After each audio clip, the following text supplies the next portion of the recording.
Bonjour à tous, cette vidéo présente une première approche des intégrales simples.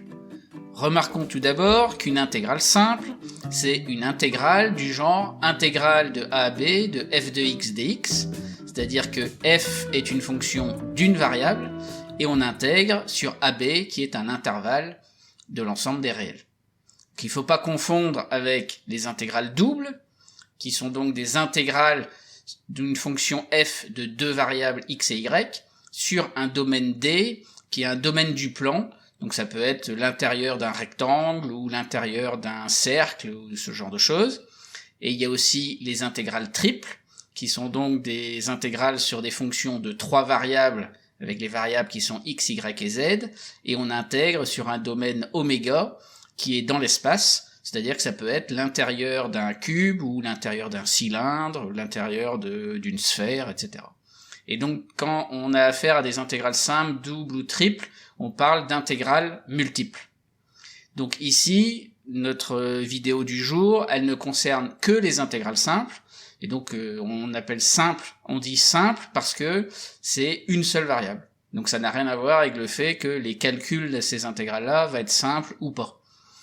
Donc maintenant qu'on a précisé cela, on va justement parler d'intégrales simples et dire à quoi elles correspondent. Donc on se place dans le cadre d'une fonction f, on a a et b qui sont deux réels avec a qui est inférieur ou égal à b, et donc on fait l'hypothèse que f est une fonction continue sur l'intervalle ab. Donc continue, ça veut dire que lorsqu'on trace la courbe de la fonction, la fonction se trace en un seul morceau.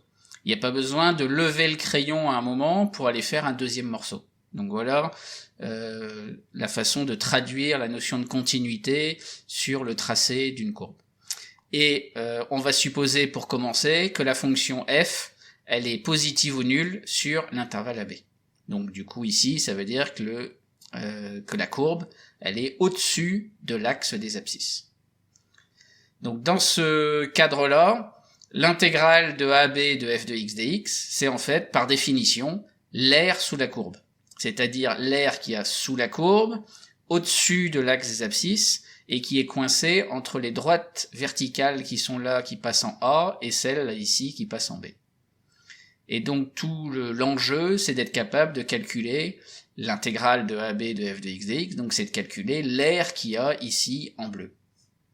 Donc pour faire ça, il y a une méthode classique appelée méthode des rectangles, parce que en fait, ce qui est bien connu, c'est que l'aire d'un rectangle, on sait la calculer, puisque c'est longueur fois largeur. Et donc on va essayer d'approcher l'aire qu'il y a sous la courbe par l'aire d'un rectangle, et même par l'aire de plusieurs rectangles.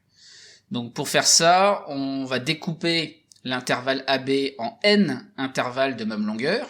Donc ici, je prends l'exemple avec n égale 6. Donc là, on a coupé AB en 6 intervalles qui ont tous la même longueur. Et on va en fait construire n rectangles. Alors comment on va faire ça? Eh bien, en fait, sur le premier petit intervalle ici que l'on a, là, qui commence à A et qui arrive sur le deuxième point, on va construire un rectangle qui a pour largeur cet intervalle-là. Et la longueur, ou si on veut même ici, on va parler de hauteur du rectangle, ça va être f du point ici A, enfin f du réel A, qui correspond à f du point qui est le plus à gauche en fait dans l'intervalle que l'on considère. Donc quand on a A ici, f de A, il suffit juste de monter ici à la verticale pour aller rencontrer la courbe, et donc on va avoir un premier rectangle comme ça, donc qui a pour hauteur ici f de A, et qui a pour largeur là le petit intervalle qu'on avait découpé. Ensuite, pour l'intervalle suivant, on va procéder exactement pareil. Donc on aura un rectangle à construire, donc la largeur ça va être cet intervalle-là, et la hauteur ça va être f du point le plus à gauche, donc f de ce point-là. Donc pour aller chercher f de ce point-là, on va aller justement à la verticale, rencontrer la courbe, et on va récupérer ce rectangle-là. Et ainsi de suite pour les autres intervalles, donc ça va nous donner ce rectangle-ci, puis celui-là, puis ça, et enfin celui-ci. Et donc globalement, on a ici 6 rectangles, Et en fait, on peut imaginer que l'aire de ces 6 rectangles, il est pas loin de l'aire qui nous intéresse. Alors c'est pas loin, c'est pas exactement ça, puisqu'on voit ici là une partie un peu plus claire, et là aussi et là encore. Il y a 3 parties plus claires, ce qui veut dire que il nous manque ça quand on a construit nos rectangles. Et à l'inverse de ce côté-ci, on constate que les 3 rectangles ici débordent de l'aire bleue, donc en fait on aurait un peu trop d'air ici avec nos rectangles, si on voulait dire que l'aire des rectangles était l'aire qui était celle que l'on voulait sous la courbe. Donc c'est plutôt pas mal, mais c'est pas non plus exceptionnel pour dire que l'aire rose des rectangles est égale à l'aire bleue sous la courbe. Mais on n'en est pas loin. Donc pour être bien plus efficace, ce que l'on peut faire, c'est ne pas prendre n égale 6, mais prendre n égale à quelque chose de plus grand. Et par exemple, si on prend n égale 20, donc forcément on découpe au départ l'intervalle AB en 20 intervalles de même longueur, on construit les rectangles comme on a dit précédemment, et on se rend compte là que l'aire de tous les rectangles est bien meilleure que l'aire des rectangles précédents pour approcher l'aire bleue qui nous intéressait. Et évidemment, si on prend des n encore plus grands, donc ici j'ai pris n égale 50, on voit qu'on est encore meilleur. Et donc finalement, ce qu'il faut se dire, c'est que l'intégrale de AB de f de x dx, c'est-à-dire l'aire bleue qui nous intéressait, c'est en fait la limite, quand n tend vers plus l'infini, de la somme des aires des n rectangles. Donc cette définition-là, si on veut, il faut la rapprocher de la définition d'un nombre dérivé. Donc si vous y repensez, au lycée, le nombre dérivé a été défini comme la limite d'un taux d'accroissement. Et donc, le nombre dérivé, c'était avant tout une limite. Mais, mine de rien, maintenant, lorsque vous calculez des dérivés, vous calculez plus une limite, ou très rarement, vous revenez rarement à la limite du taux d'accroissement. En fait, il y a des formules de dérivation, etc., qui permettent de faire les calculs. Donc pour les intégrales, c'est pareil. En fait, c'est important de savoir que l'intégrale de AB de f de x dx, c'est avant tout une limite, mais évidemment, assez rapidement, quand il s'agira de calculer des intégrales, on va faire des calculs de primitives et on n'aura pas besoin de se ramener à des calculs de limites.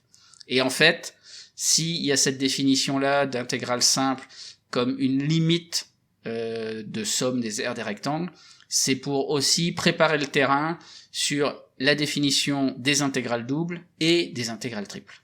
Mais ça, ce sera vu bien plus tard dans d'autres vidéos, mais c'est vraiment une approche intéressante pour définir en fait les intégrales multiples.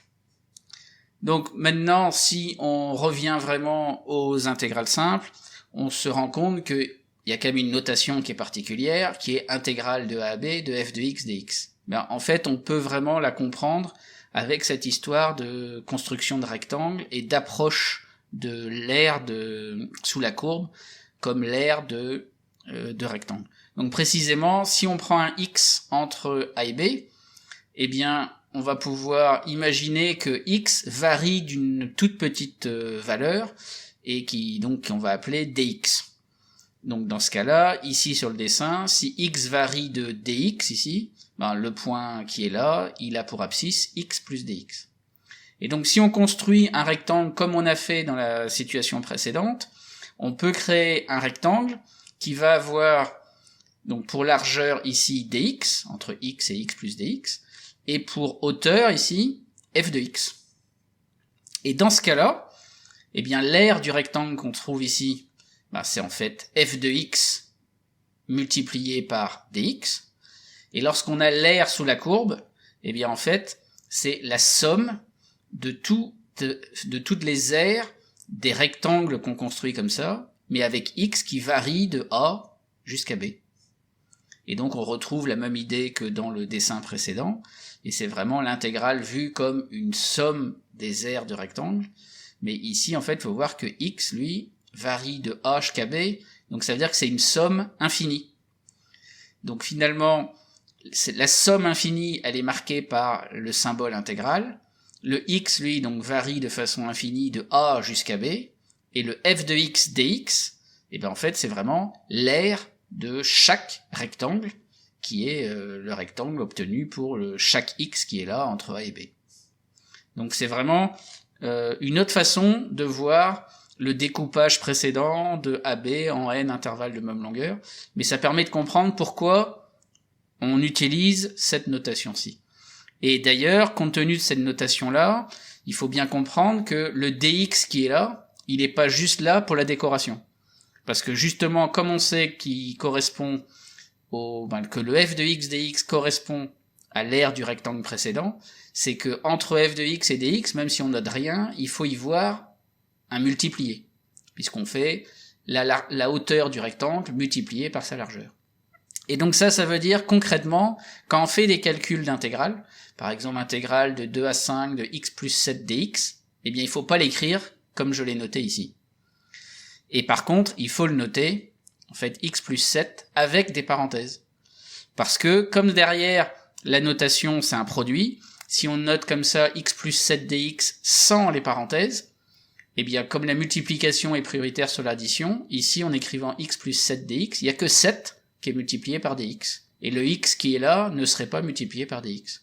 Donc c'est très important de noter les parenthèses, et on verra dans d'autres circonstances, notamment lorsqu'on fait des changements de variables, c'est essentiel de bien tenir compte de cette chose-là, et donc il faut prendre l'habitude de mettre les parenthèses ici, lorsqu'on a une somme par exemple pour la fonction, pour bien dire que c'est l'ensemble de la fonction qui est multiplié par dx.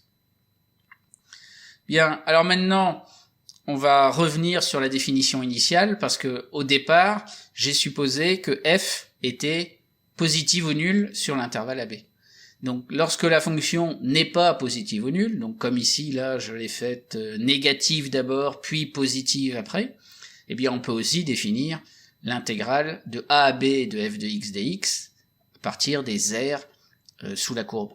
Mais ici, il se trouve que les aires qui vont être considérées, eh ben il y a l'aire A2 qui est en fait l'aire entre l'axe des abscisses et la courbe, mais du coup ici l'aire A2 elle est dans les y négatifs, et il y a l'aire A1 ici qui est entre l'axe des abscisses et la courbe, mais qui est dans les y négatifs.